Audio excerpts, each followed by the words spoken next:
Hi friends, இந்த TNPSC group 4 exam யாரெல்லாம் written exam எழுதியிருக்கீங்களோ அவங்களுடைய செலெக்ஷன் லிஸ்ட்டு வந்து வெளியே இருக்குது. ஸோ அந்த லிஸ்ட்டில் இருக்கக்கூடிய ரெஜிஸ்டர் நம்பர் கண்டிப்பாக வந்து டாக்குமெண்ட் அப்லோட் பண்ணணும்.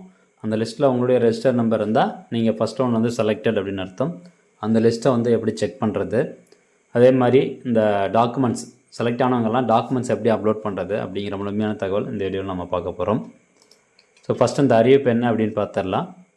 28ஆம் தேதி இந்த அறிவிப்பு வெளியிட்டிருக்காங்க.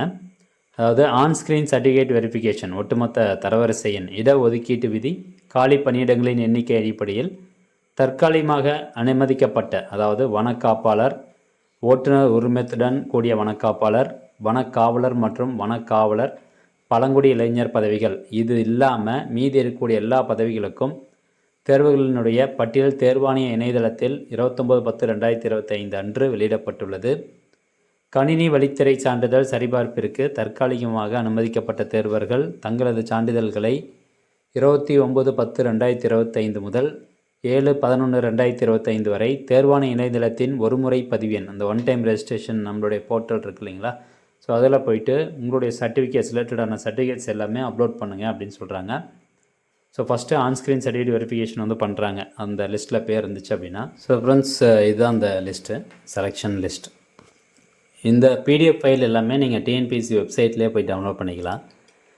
நானும் ரொம்ப நேரமாக ட்ரை பண்ணி பார்த்தேன். அப்புறம் மேலே பார்த்தீங்கன்னா இந்த இடத்துல ஒரு இன்ஃபர்மேஷன் அப்படியே ரன் ஆகிட்டு இருக்கு பாருங்கள். For all examination related to information for the year 2025 visit exam dashboard அப்படின்னு கொடுத்துருக்காங்க இல்லைங்களா, ரெட் கலரில்.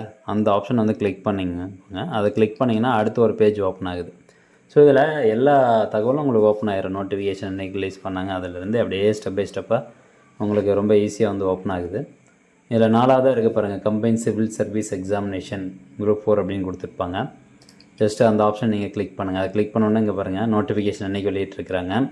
எக்ஸாமினேஷனு டேட், எக்ஸாமினேஷன் டேட் எப்போ, எக்ஸாம் எப்போ நடந்துச்சு, ரிசல்ட் அன்றைக்கி வெளியிட்ருக்காங்க. அப்படி அது சம்மந்தமான எல்லா ப்ரெஸ் ரிலீஸாக இருக்கட்டும், வேறு ஏதாவது ஒரு முக்கியமான தகவலாக இருக்கட்டும், எல்லாமே உங்களுக்கு இதில் ரிலீஸ் பண்ணிவிட்ருவாங்க.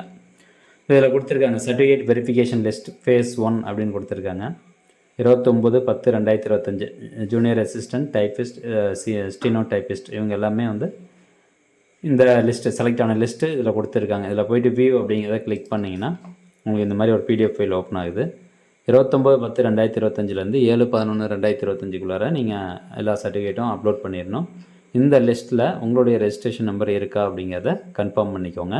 நம்ம முன்னதாக சொன்ன மாதிரி இதில் கொடுத்துருக்காங்க பாருங்கள், வனக்காப்பாளர், ஓட்டுநர் உரிமத்துடன் கூடிய வனக்காப்பாளர், இந்த மாதிரி கொஞ்சம் கொடுத்துருக்காங்க இல்லைங்களா. ஸோ இதில் இருக்கவங்களுக்குலாம் இந்த லிஸ்ட்டில் வந்து ரெஜிஸ்ட்ரேஷன் நம்பர் இருக்காது, செப்பரேட்டாக வந்து ரெஜிஸ்ட்ரேஷன் நம்பர் கொடுப்பாங்க, செலக்டர் லிஸ்ட் வந்து கொடுப்பாங்க. ஓகே, ஸோ இதில் இருந்தது அப்படின்னா நீங்கள் ஒன் டைம் ரெஜிஸ்ட்ரேஷன் போர்ட்டல், உங்களுடைய one time registration portal login பண்ணிட்டு அதில் போய்ட்டு டாக்குமெண்ட்ஸ் அப்லோட் அப்படிங்கிற ஒரு ஆப்ஷன் இருக்கும். ஸோ அதில் அப்லோடட் டாக்குமெண்ட்ஸ் அப்படிங்கிற ஆப்ஷனில் போய்ட்டு உங்களுடைய சர்டிஃபிகேட்ஸ் எல்லாமே அப்லோட் பண்ணிக்கோங்க. ஸோ ஃப்ரெண்ட்ஸ், இந்த தகவல் நிறைய பேருக்கு வந்து ஷேர் பண்ணிவிடுங்க. குரூப் 4 சம்மந்தமான எந்த தகவலாக இருந்தாலும் இந்த ஒரு வெப்சைட் பேஜில் போய்ட்டு செக் பண்ணி பார்த்துக்கோங்க. மீண்டும் அடுத்த ஒரு நல்ல பதிவில் சந்திக்கலாம். நன்றி, வணக்கம்.